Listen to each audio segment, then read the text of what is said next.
Right when I was about to go and start protesting outside of McFarlane's house, he decides to release this. And by the way, I'm totally joking about protesting. Do you think this lazy ass dude would go out of his way to protest anything? I'm sorry, I just don't have the physical resilience for that. On top of that, I don't even know where the dude lives. He probably lives like in a gated community in like Beverly Hills or something like that. But anyways, all jokes aside, let's get straight into it because this really caught me off guard. Now, the first release of this, I actually kind of bashed it. I wasn't too happy about it.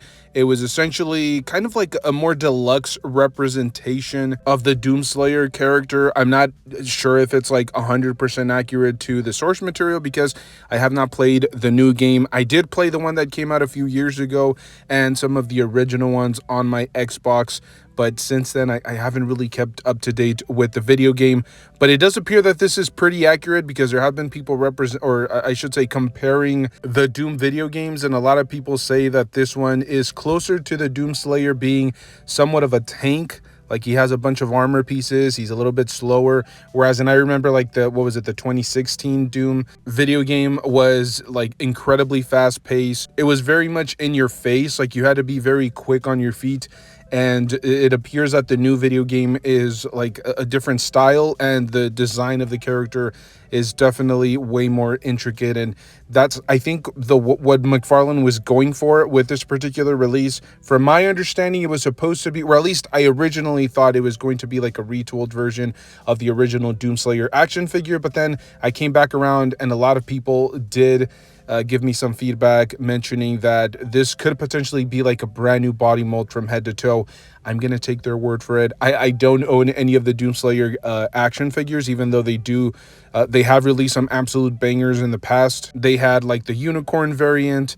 They had the 2016 classic iteration, and then they had, I think, the original Doom character design as well, released from McFarlane. But the newest one from the Dark Ages was essentially a deluxe Doomslayer. He had a ton of intricate detail, a crazy amount of different weapons and accessories, and that one was supposed to retail for $50. In this particular case, we're getting a variant of that particular action figure with, I guess, a little bit more of a stripped down iteration.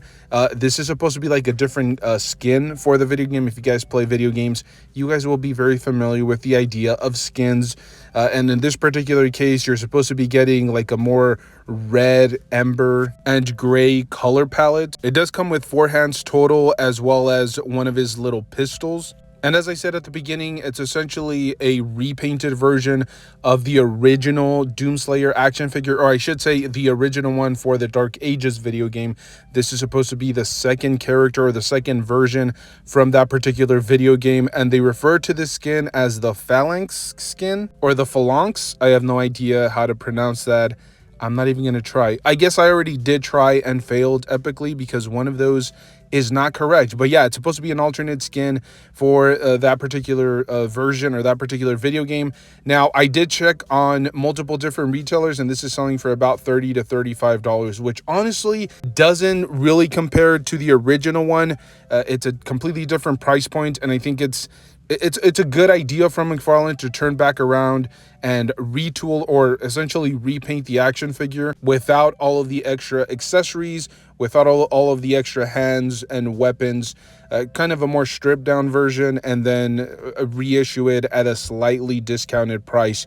And so it definitely makes more sense. You're going to get way more people interested in this particular figure. Now, I have not checked on the original Dark Ages Doomslayer action figure, so I'm not sure if it's like completely sold out or flying off of store shelves, but I actually have ran across this figure on at least a couple of different occasions, so I'm going to assume that it's not like super difficult to find. If you're really motivated, I guess you should be able to run across it eventually. But as I mentioned, this is a really good solid idea on his part. It's very important for him to continue reusing body molds without kind of like riling up the community. And, you know, I have no problem with this. I've said it before. When it's a repaint that's done, you know, naturally, or that makes sense for the collector community, I'm okay with it, right? Sometimes he'll do like these Frostbite editions, or he'll do like a store exclusive variant. Here, it's something that's accurate to the source material, and you're giving a stripped down version for those people that do not want to spend $50 on a McFarlane action figure. You can, you know, shell out $30 to $35, which is much more affordable, and it's, you know, within that wheelhouse of what people are used to from McFarlane. Not a lot of people have purchased his elite edition action figures, which are going for about $50 to $60. Most people know him from the DC line or the Spawn universe, and they're more used to paying like $25 to about $35, depending on whether you're picking up like the DC Direct, the Page Punchers line, the regular DC Multiverse, or the theatrical edition releases, or the collector's edition line, which tend to be a little bit more expensive. But as I said, I'm actually pleasantly surprised from McFarlane. I think he listened to the feedback. He realized that not everybody is willing to spend $50 on a Doomslayer action figure, came back around and decided to do the right thing by, you know, giving, I think, a more stripped down version for people that don't want all of the extras, that just want a Doomslayer action figure displayed in their collection without having to shell out, you know, $50. And I'll be honest with you guys, I actually thought about just finishing up the video there, wrapping it up, making it extremely short, but then I realized I'm not going to do that, because then I would have to come up with another intro and design an entire video. I'm not doing that. Let's get straight into it. We're actually going to take a look at some Mafex DC action figures that I thought were pretty interesting. I will say I'm not super excited about all of these, but they're pretty interesting. There is a Marvel Mafex action figure that I'll circle back around in another separate video, because it's Marvel, okay? I'm not a madman. I'm not just going to throw Gambit in here. We'll talk about that in a separate video. I wanted to first take a look at the Peacemaker Mafex action figure. This one will come some interchangeable hands, 4 alternate head sculpts, a hand cannon. The helmet will also be removable, an axe, a sword, and then a clipboard with a pen. Don't ask me why Peacemaker is walking around with a clipboard and a pen. I'm sure it's a reference to something in the show, which I personally have not watched, but I just can't actually imagine John Cena walking around with a clipboard and a pen. Maybe there's a scene where he like absolutely destroys a villain with the clipboard, like maybe he smashes his face in, or it could just potentially be to take notes. I don't know. It's up in there at this moment. And I will say the figure overall looks really cool. It's a neat design. Some of the head sculpts definitely look like John Cena, although there is one particular head sculpt that I thought was pretty funny, because it just looks like John Cena has no soul. He looks depressed with that particular head sculpt on. I'm not sure whose idea it was. As I said, maybe that he has that look in the show, but just looking at that face kind of makes me a little bit depressed. But the figure, as I mentioned, the design is there, solid sculpt work, and it's something that I did kind of run into, or a trend that I've been seeing a lot from Mafex. Maybe it's just coming from somebody that doesn't collect Mafex action figures a lot. By the way, I don't know if it's Mafex or Mafex, okay? So sue me, I guess. I don't know, or please don't sue me, because I don't have a lawyer. But seriously, the actual design for some of these figures doesn't include a lot of paint. Am I missing something? Do Mafex action figures usually not come with a ton of paint applications? At least from what I can see from the promotional images, it appears that it's just plastic. It's also worth mentioning the articulation is not great on this figure. Like, almost everything appears to be single jointed. Like, the knees appear to be single jointed. Same thing with the elbows. So it doesn't appear to get like into some crazy dynamic poses. Not that John Cena is getting into any of these, you know, crazy poses in the show, at least from what I can see, but still, it would have been nice to have that extra articulation. I've never known Mafex to be a figure that limits its articulation, and I'm not sure if they necessarily did that to keep the sculpt together and make it look a little bit more consistent rather than break it up too much. But just from where I'm standing, if I'm paying over $100, at least close to $100 for a figure of this caliber, I expect those extra articulation points, and this figure just didn't quite do that for me. However, great accessories. I love the head sculpts. Most of these look like John Cena, even if he looks like he's on antidepressants, but still, great figure. And if you guys are interested in it, definitely make sure to pick it up. Not to mention, I think the Peacemaker from the McFarlane universe, I think has sold out, right? I don't know if it's come back in stock, but there was a split second there where it was like sold out and it was being resold online for like a gajillion dollars. so this is a good alternative. But as we all know, the DC Multiverse line veers closer to the 1/10th scale, or the 7-inch scale, 7-inch line, whereas in Mafex is closer to the 1/12 scale. If you guys are interested in this particular figure, it is now up for pre-order, and it does have a release date of March of 2026. So the pre-order window is up now. Go ahead and hit the pre-order button if you guys really want this figure in your display. Next up, Mafex also decided to announce their Black Manta action figure from Aquaman The Lost Kingdom, and it's another one of those DC projects that I really haven't paid too much attention to.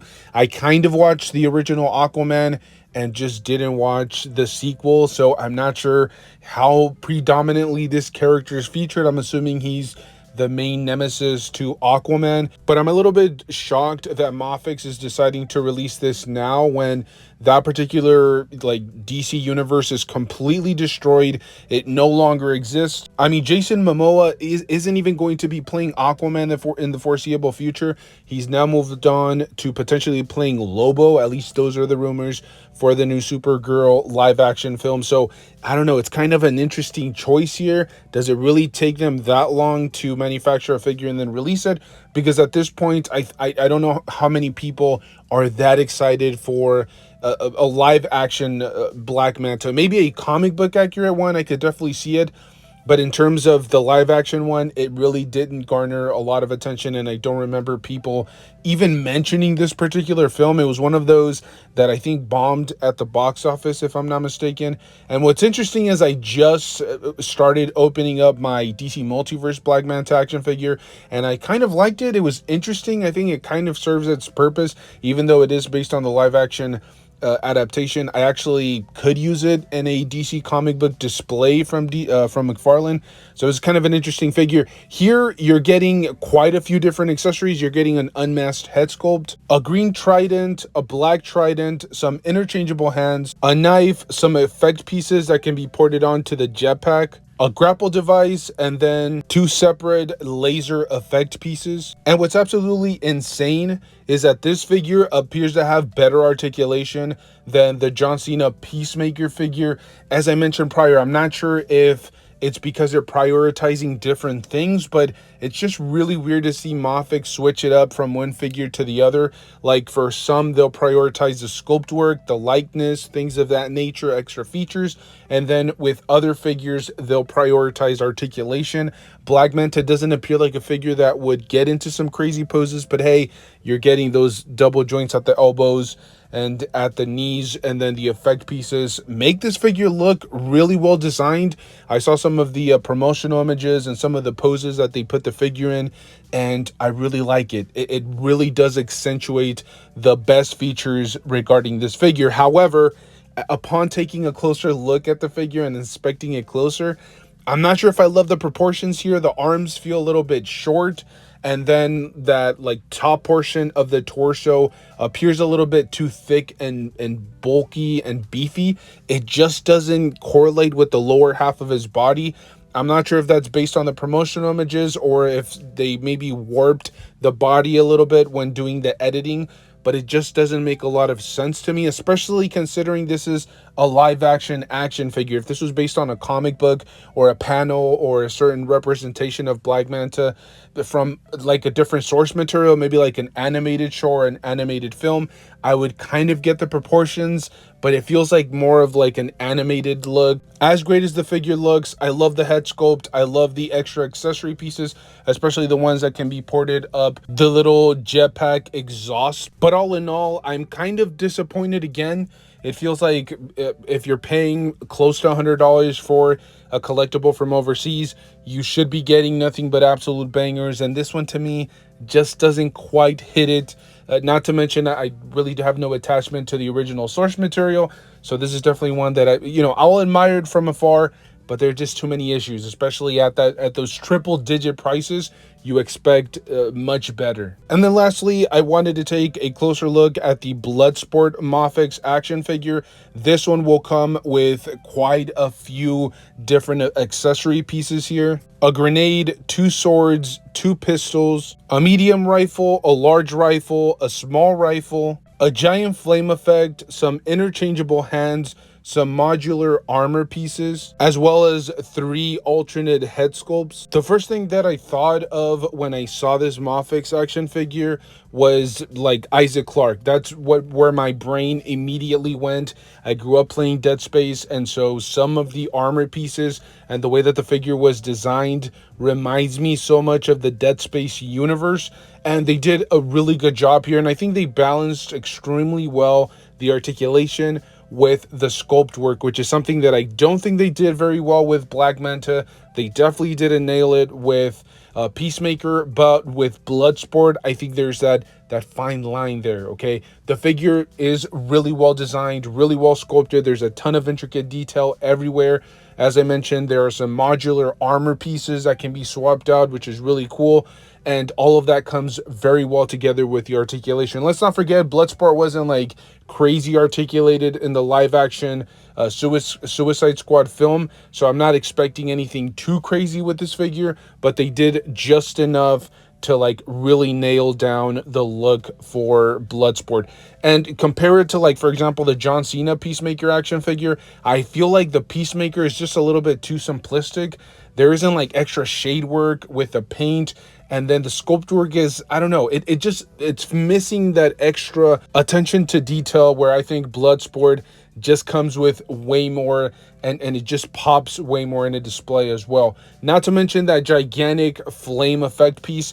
I love it. I can't get enough of it. I'm hoping that it's like at a show somewhere, like at a convention, and we get a closer look at it like in a display case, because I definitely feel like this is the best looking figure from that particular announcement, at least from the DC Universe side of things. As I said prior in the video, we'll circle back around. We'll talk about the Gambit action figure. Today, I just wanted to make this mostly DC. I know we threw in a little bit of Doomslayer there at the beginning, but I just kind of feel like it ties very perfectly together just because McFarlane works on DC, and then we got the Mafex DC announcements. All in all, there's some good stuff. There's some not so great stuff, but I think altogether, there's some really good collectibles out there for people that are very interested. If you're a big baller like that, if you like buying triple-digit action figures, there's the new Mafex Bloodsport, Black Manta, and Peacemaker. But if you're somebody that's all about budget and trying to find really good repaints,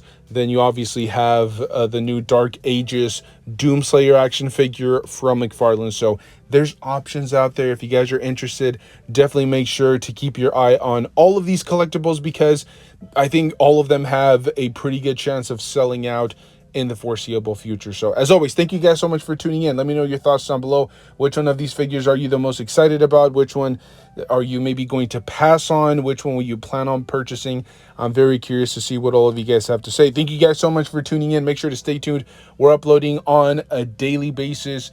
It's tiring and everything, but I absolutely love it. Sometimes when I'm on a roll, especially with a video, I thoroughly enjoy it, and I'm hoping that all of you guys enjoy it just as much. Thank you guys for tuning in. Make sure to stay tuned. Enjoy the hobby. Pose your action figures. Play around with them. Make sure to check out our secondary channel if you guys want to hear me just continue to ramble on about nonsense. This time it's mostly about Disneyland stuff, or just Disney stuff in general. Thank you for tuning in, and I'll see you guys in the next one. Thank you.